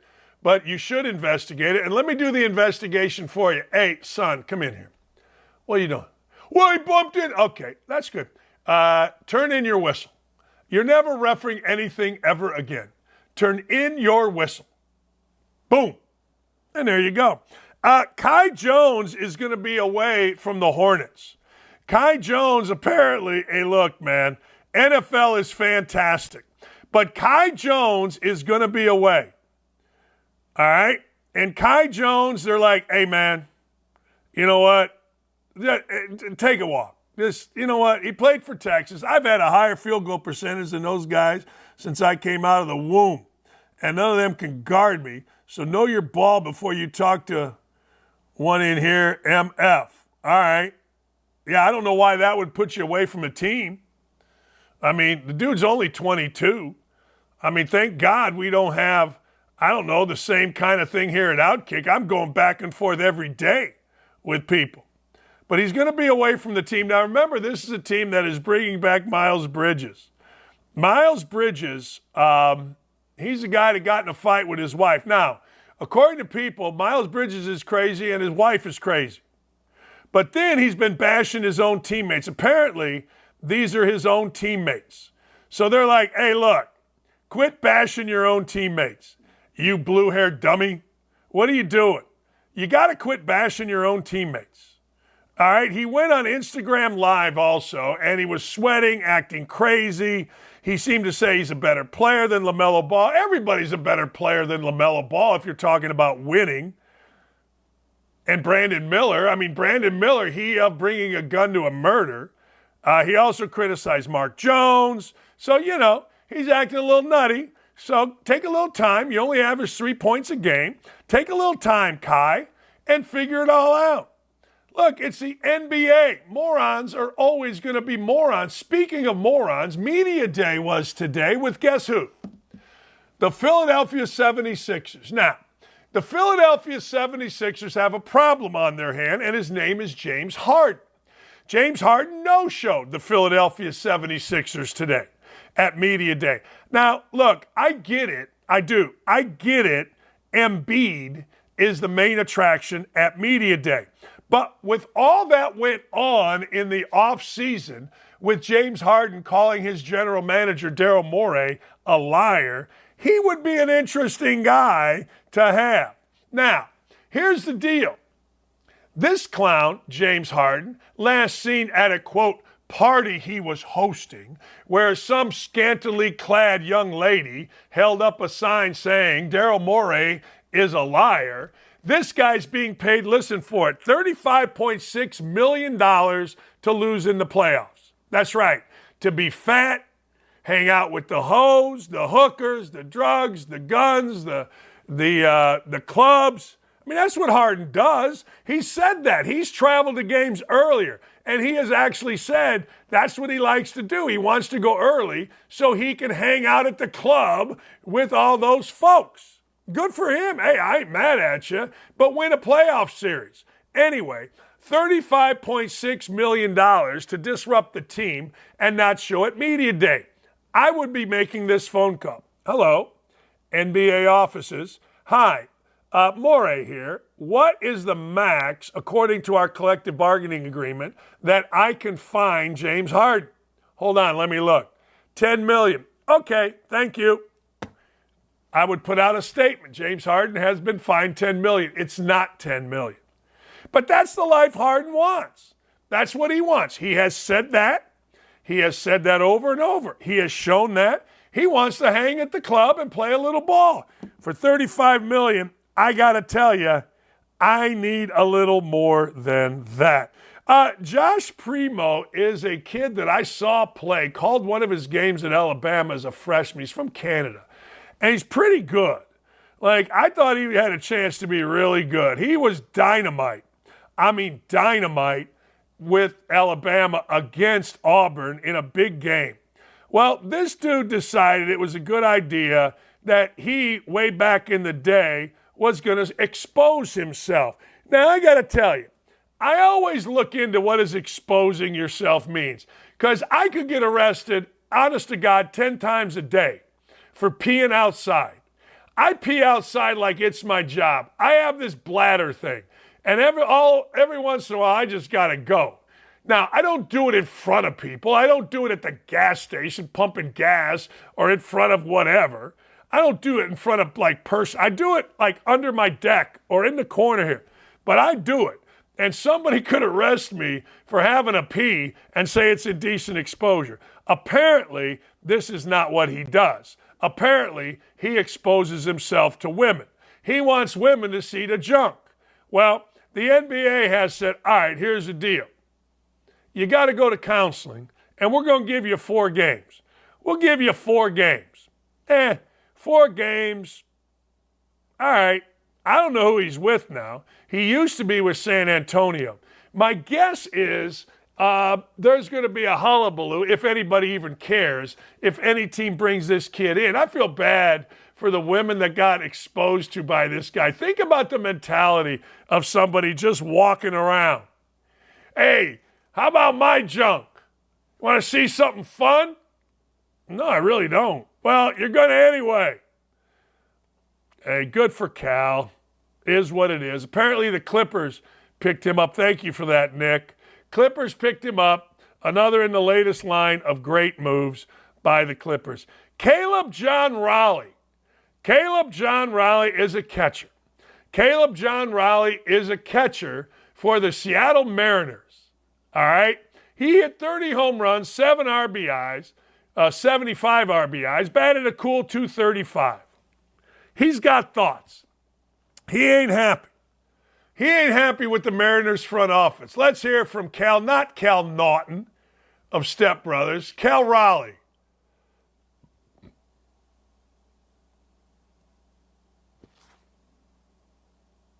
You have to buy, and that's just the name of the game. And we'll see what happens this offseason. Hopefully, we can add some players and become a better team. You look over in the other locker room right there; they've added more than anybody else, and you saw where it got them this year. So there's more than one way to skin a cat, that's for sure. But going out and getting those big names, people who have done it, people who have been there, people who are leaders, people who have shown time and time again that they can be successful in this league is definitely gonna, would help this clubhouse, would help this team, maybe help those little things, that we need. What are you going to do, man? When you lose, players talk. It's the front office. It can't be the players. It's like Indiana football. Indiana football, I've been watching since 73. That's 50 years. It's always the coach's fault. It's never, ever, ever the players. Never, ever, ever, never, ever, ever. Well, sit at home. Nobody knows you. Hey, by the way, Rodney Harrison should be fired. Rodney Harrison did an interview yesterday with Chris Jones about Zach Wilson, and he called him garbage. He's trying to get Chris Jones to call him garbage. Now, I don't think we can play the interview because it's part of the broadcast, but Rodney Harrison should absolutely be fired, and it pains me to say it because Rodney Harrison, frankly, he and Dungy are 2 of my favorite guys. But Rodney Harrison, and this is what you get with media that gets entitled, they wanted to call him garbage, saying he basically has white privilege. on the air. Now, thank goodness that Chris Jones wasn't taking the bait. Chris Jones said, "What, you crazy? Dude played a great game." But Rodney Harrison should be fired immediately. He should be off the air. He should be. He literally called Zach Wilson garbage on the air in the post-game show. It was personal. Jones didn't take the bait. He praised. He did. He praised Harrison. But I get it. Even Micah Parsons is saying, bro, honestly, I'll never understand media. This platform should be a moment to praise the Chiefs and they win. This guy's trying to completely tear down Zach Wilson. No, this guy is trying to completely tear. Yeah, okay. I don't get it. I honestly hope Zach proves a lot of people wrong. This is from Micah Parsons. This is absurd. They should fire Rodney Harrison immediately. Rodney Harrison should be fired, but he will not be because it is almost impossible to fire an African-American coach or an African-American broadcaster. This is racism.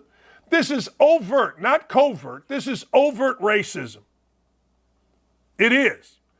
And it should not be tolerated. It just should not be tolerated, and Harrison should be fired. But it is going to be tolerated because we don't have any guts in this country, and Rodney Harrison is a coward. Rodney Harrison is not a coward physically, but Rodney Harrison is an absolute coward. He's a coward for saying that. NBC should be embarrassed by it, and he should not be on any more broadcasts ever. Immediately fired. Immediately. Period.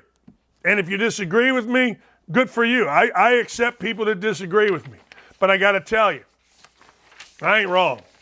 Overt racism sucks. Covert racism sucks.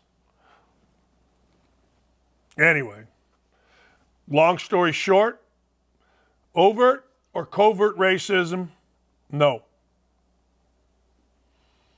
Shouldn't be tolerated. All right, let's go back to Bill Belichick.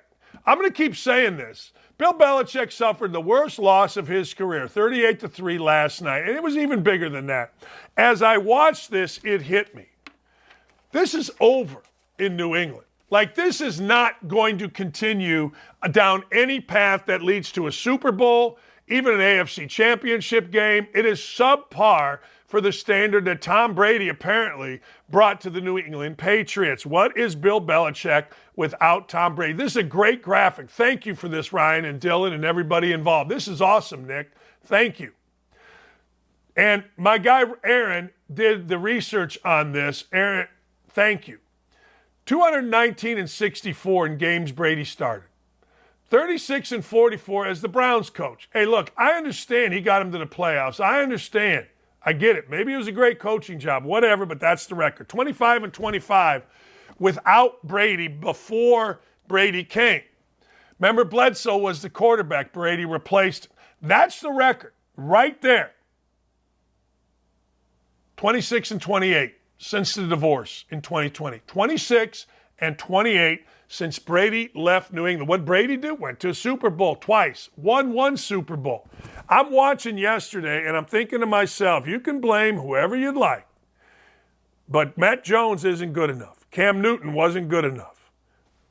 I'm just telling you, these guys, the replacements that they have had for Tom Brady, remember, the arrogance of Bill Belichick was on full display when he got rid of Brady a year early. He had gotten rid of other guys, and it worked. Got rid of a guy. He went and played somewhere. They didn't think he was good enough. It worked, I guess, but it didn't work with Brady. And in this divorce, this is embarrassing for Belichick. This is embarrassing for Robert Kraft. This is embarrassing for everybody associated with the New England Patriots except, ladies and gentlemen, Tom Brady. Tom Brady got to be sitting there going, kind of told you. I know I didn't look good, but I kind of told you. There's always a backstory, and Chad Withrow came on our show and said, hey, look, last game in Tennessee looked awful. And I'm sure he did, but there's always a backstory. Was he hurt? How hurt? What was hurt? Like, you can be hurt, but it doesn't affect you. Where are you hurt? How hurt are you? That affects you. But I don't see this continuing. I don't see this continuing at all. Remember, ladies and gentlemen, I told you that Joey Burrow was giving me gas. The other day, I gave you 5 quarterbacks that I liked and 5 quarterbacks that gave me gas. Well, Joey football's giving me gas. Yes, I know he's banged up. Yes, I know he's got a calf. Yes, yes, and yes. I know all of it. But you just heard the explosion. That's my gas, because I eat bad foods. I'll eat a Big Mac after having a couple beers, and I ain't afraid of it. So that kind of explosion is gas. And I got to tell you, it's starting to slip inside the Bengals. Jamar Chase did whatever self-respecting wide receiver is taught to do. Act like a fool after a game. So let's hear from Jamar Chase, star wide receiver of the Bengals. I'm open. I'm always excuse my profanity. I'm sorry. Yeah. Now, people that were third team all Lake Suburban Conference will tell you, that's what I want my receiver to be like. No, you don't. You want him to be like that in private. You don't want him to be a jackass in public. You don't want anybody to. You don't want the quarterback. You don't want the running back. You don't want anybody. You want to keep that in-house. Because those of us, those of you in the media, I am not media. I am an entertainer and a damn good one. We're going to go after it. We're going to pounce on it. We're going to go all in on it. So there you go. Next thing you know, I don't know. Next thing you know, boom, boom. Now you got a situation in Cincinnati. Speaking of Cincinnati, Brian Kelly, who coached at Cincinnati, see what I did there, upset after a loss to Ole Miss. Now, Brian Kelly last year was the flavor of the month as he led LSU to the SEC title game. They lost. They got trounced by Georgia, but what the hell? They still got there. A lot of teams didn't. After the drubbing they took LSU at Ole Miss, and the crowd rushed the field costing Ole Miss $100,000, Brian Kelly had this to say. We're playing with inexperienced young players, and that's who we have. There's nobody else walking through the door.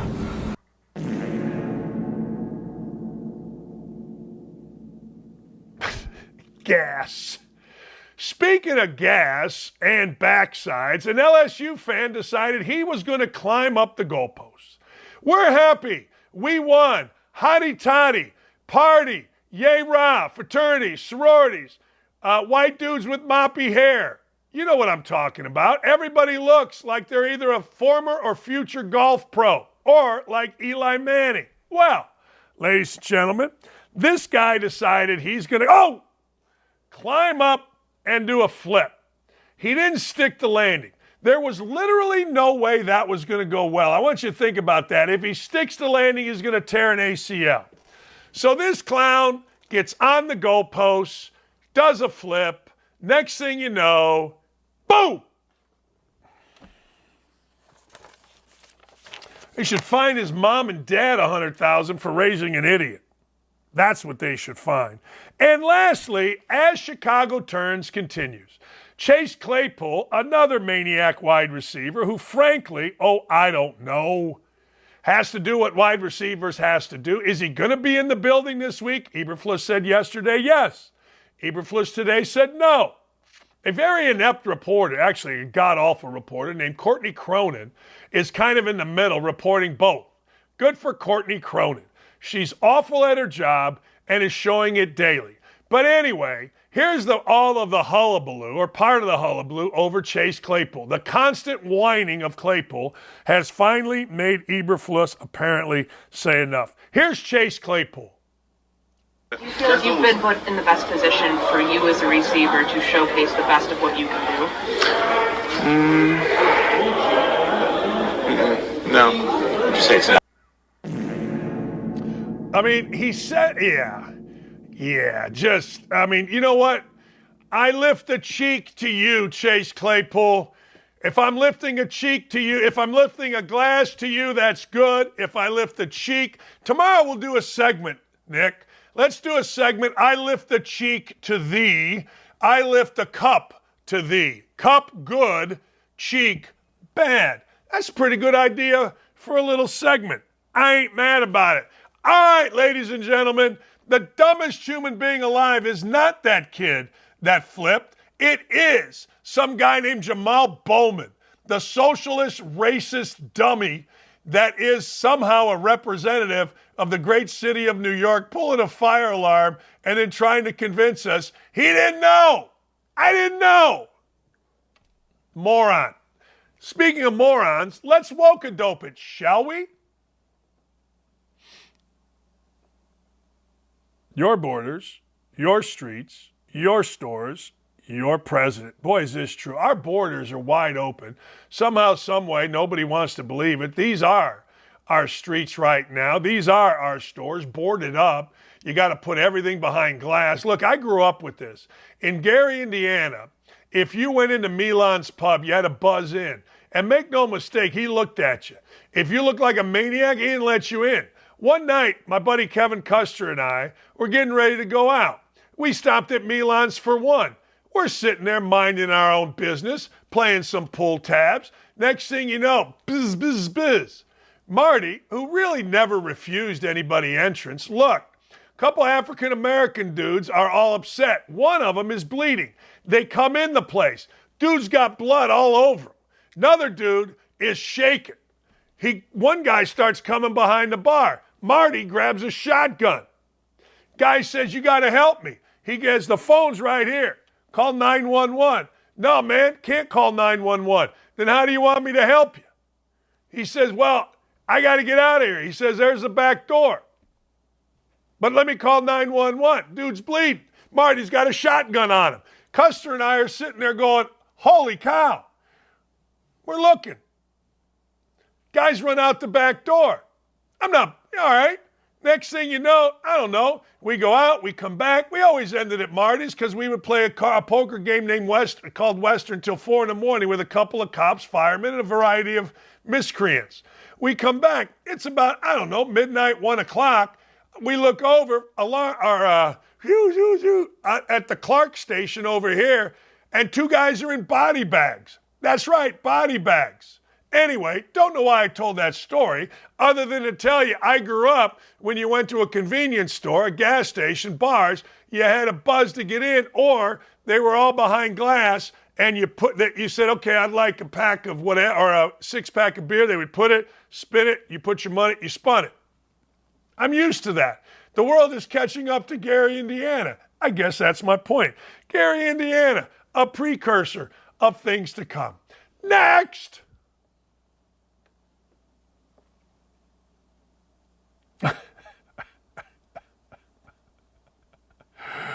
Oh, man, you know it's coming.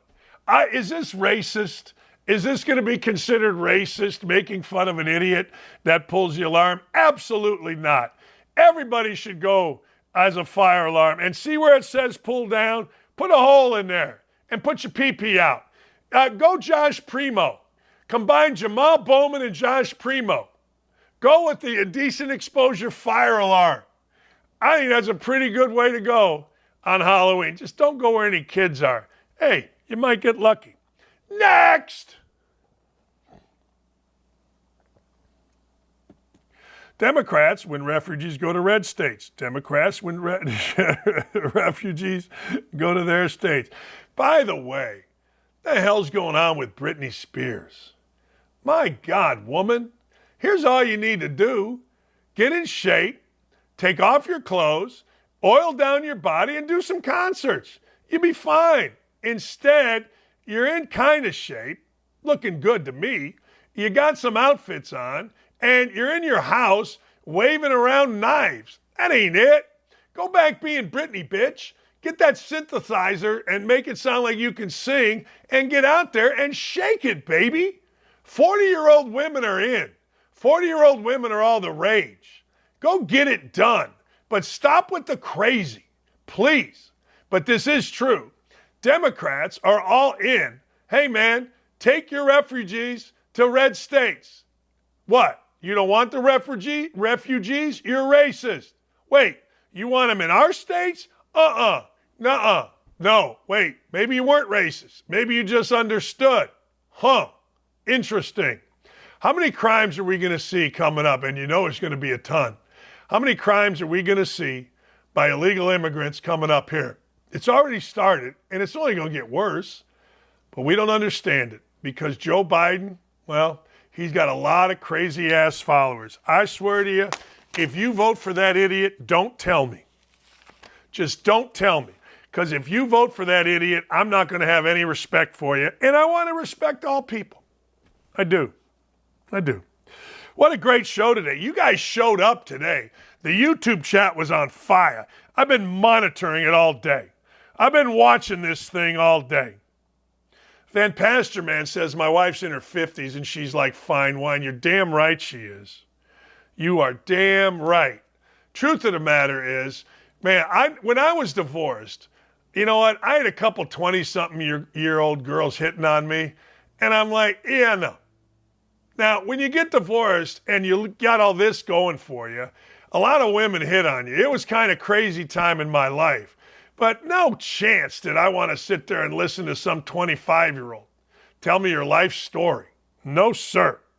All right. Have a great afternoon, everybody. Have a great afternoon. You are going to see a ton of crime coming up soon by illegal immigrants. It's just going to happen. And make no mistake, ladies and gentlemen, NFL officiating, according to NFL refs and former refs, is horse bleep because the NFL made a decision that they, ladies and gentlemen, are going with diversity and inclusion instead of experience. It's just the way it is. Get mad, glad, angry, or sad. Nick and Dylan and Ryan and Aaron and Katie and Beth the Booker and Haley, cannot thank you guys enough. You guys are awesome. See you.